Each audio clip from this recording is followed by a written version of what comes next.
Yes, my super duper creative people.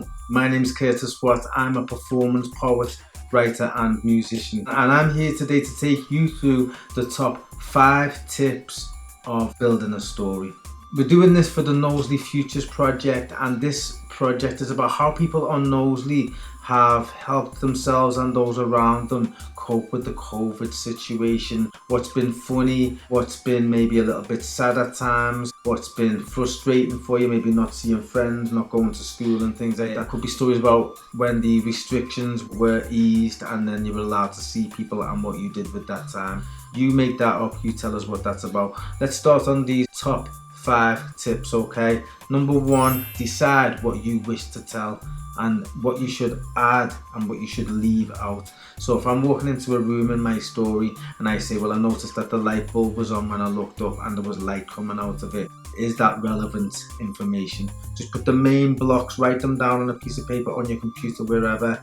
And this isn't your poem, this is you just starting to get ideas out of your head onto the page. It gives you something to look at. If you're doing visual art like paintings or pictures or anything like that, again, you can just do the same thing, sketch it out and decide what you're going to put in there. Number 2 is starting your story. Do you say, oh, did I ever tell you about the time that, or do you say once upon a time? Do you tell it in past tense like it's already happened? Do you tell it like it's happening now? I walk into the room, I notice that it's quiet outside, there's no traffic. In future tense, which is when this is all over, I can't wait to do this, this, this and this. So there's one example for each of those different tenses. Also, your dialogue, how do people speak? Is it going to be funny or anything like that? Talk more about that in a moment.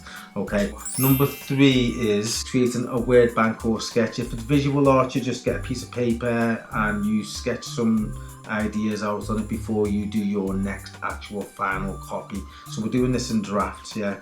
A word bank is when you just decide, I'm writing about ice cream, so I'm going to say every single word I can think of to do with ice cream, write it down, scribbly dibbly, maybe think of some phrases, what would the world be like without ice cream, and think about everything to do with ice cream, put it on that page, and that gives you lots of words and ideas to create your piece of writing, which is always a good idea to start with. Number 4, poetic devices. Poetic devices could be similes, metaphors, rhymes, or alliterations. Similes, you know, her lips were as red as roses, so that's when you're comparing something. Metaphors is when you say things like, you are the sunshine of my life, which means that you are actually sunshine, which it doesn't really, but it's a good way of saying that that person is really important to you and makes you feel good in some way. Okay, rhyme, of course, you know what that is. Alliteration is Peter Piper picked a pecker, pickle pepper, the bubbly baby was bouncing the balls, things like that. And number 5, just simply, you know, are you going to make it funny? Are you going to make it scary? Are you going to give it a twist or anything like that? Just finally, I will say to you, always proofread, check that it says exactly what you want it to say before you tell it to others or show it to others. That's all I can say for now. I will hopefully see you sometime in real life, but for now I'm going to be making these videos anyway, so keep looking out for these videos and I will see you soon. Thanks to Knowsley MBC for asking me to do this.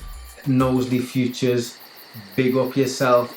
Peace, peace, peace, and love, love, love, love, love, love, love, love, love, love, love, love, love, love, love, love.